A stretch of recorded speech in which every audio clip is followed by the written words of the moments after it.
Greetings, members, one and all of the Salivation Nation. Let's be honest with ourselves. Silver has had a bad month, but let's explore.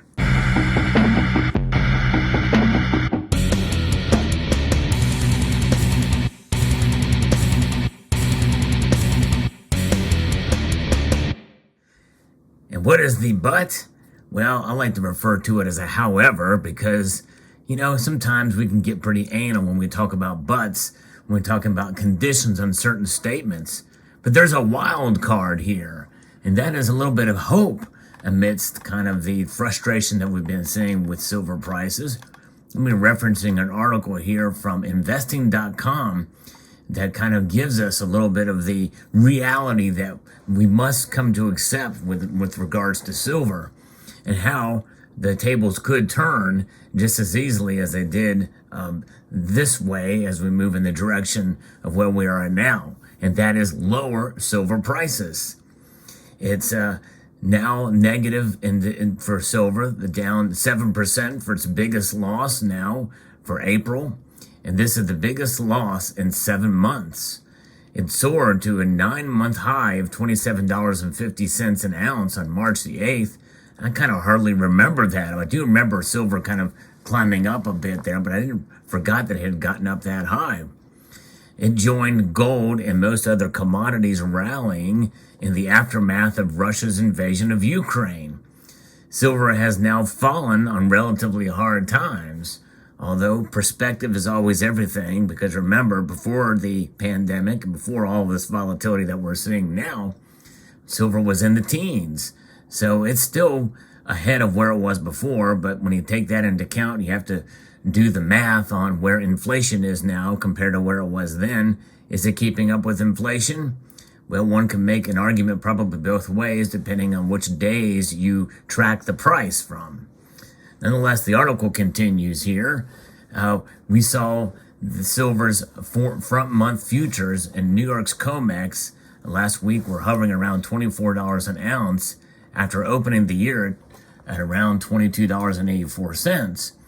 While that left the price just slightly in the positive for the year, the 7% drop for all of April would be the biggest month since the 8% slump we saw in September in 2021.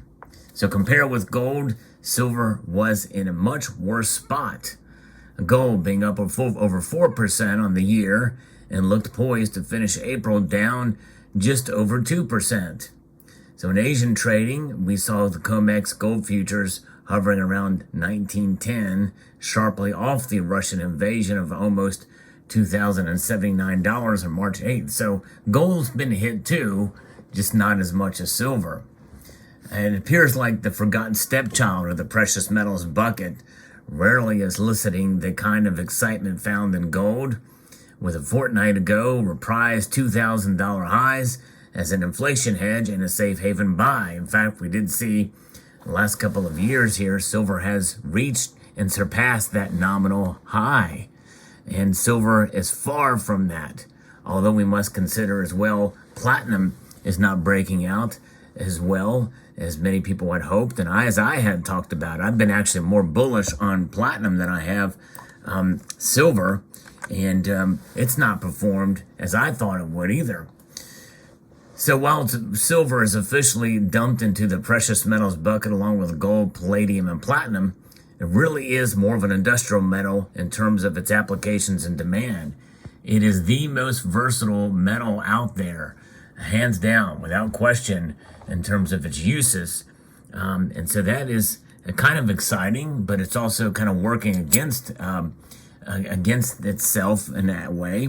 But nonetheless, more than 50% of silver's demand originates from industrial use.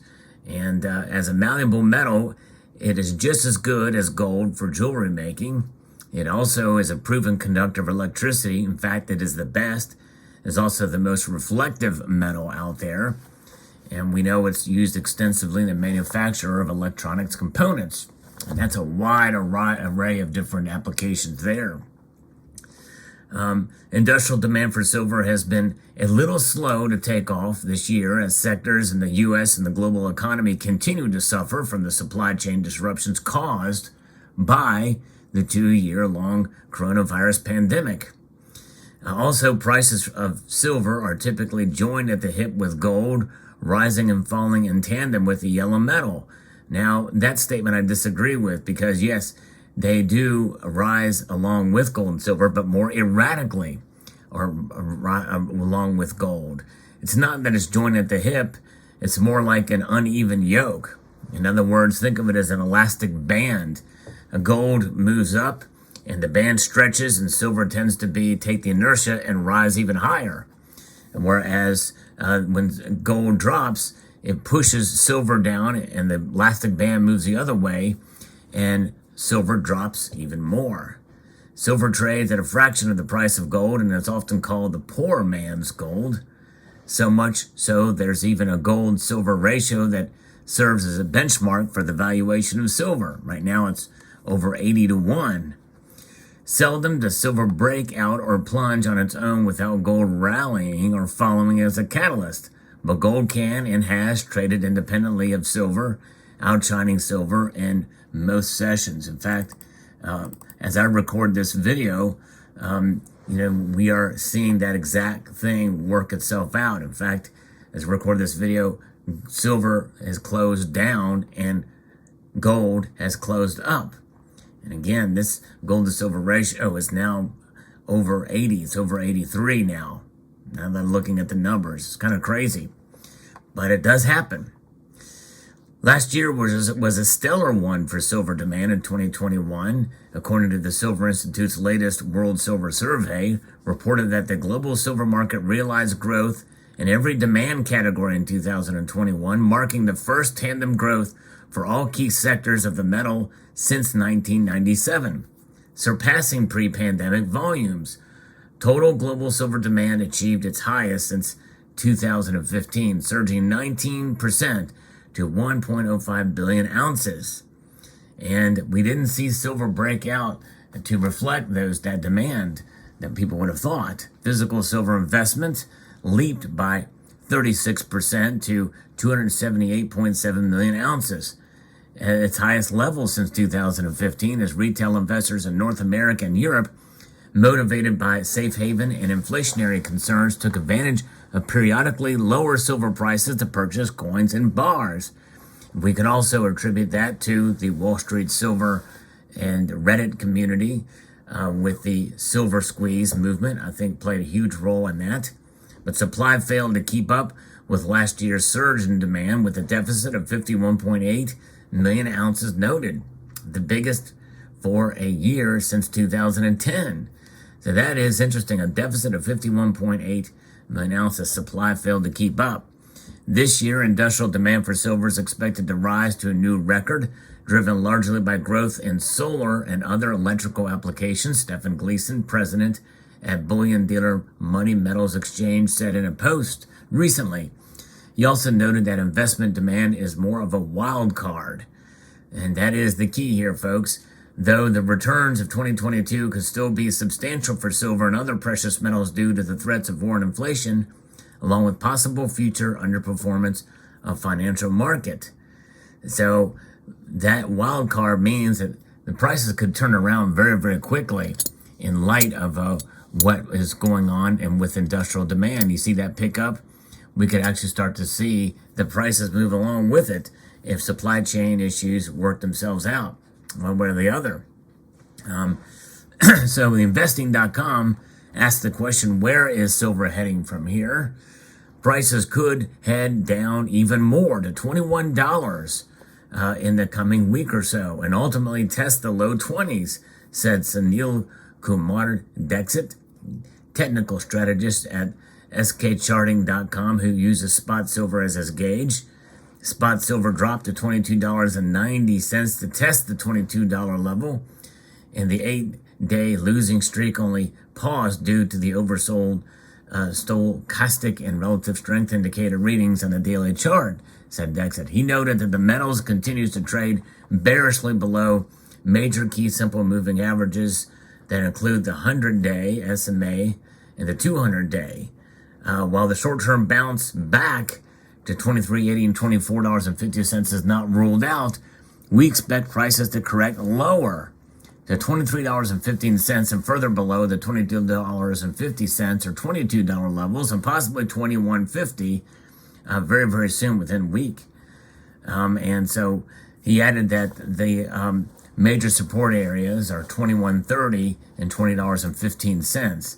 Major resistance areas would be $24.50 and $26.96. And that gives you the spread of kind of where we could go from here.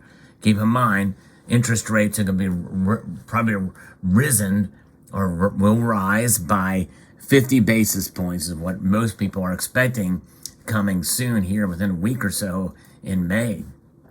So of course, bulls would like to see some long-term moving averages turn up. For now, they are reflecting choppy price action, something that will eventually give way to a directional trend. So likely we may see lower prices before they go higher, but that's just it, before they go higher. I think they will go higher at some point. And also, when you look at the ETFs, it's a different world than the physical. Physical, you have the burden of premiums and storage and the like, but you have no counterparty risk except for the premiums that you won't get back if you go to sell it, at least not the dollar amount and the same percentage back when you go to sell if you need to sell. I encourage people to hold on to their silver, and let's see where this plays out, because sooner or later something's going to have to give somewhere, and I think we're going to start to see some new resistance. But what that resistance will be is anybody's guess. It looks like as the year starts to continue on here, the way things are going, my prediction of $29 an ounce will become less and less likely. It may be a repeat of my prediction of last year. But the only prediction I got right twice is gold, because I revised it after it went up there to that point level again. But so it is surprising and frustrating for some, but nonetheless, that's where we are at today. It requires patience and understanding about being real about silver. So there it is, folks. Let me know what your thoughts are in the comment section below. Hope you found this video insightful. I'd like to extend a multitude of gratitude to you all for taking the time to watch, and to encourage you to please rate, share, comment, and subscribe.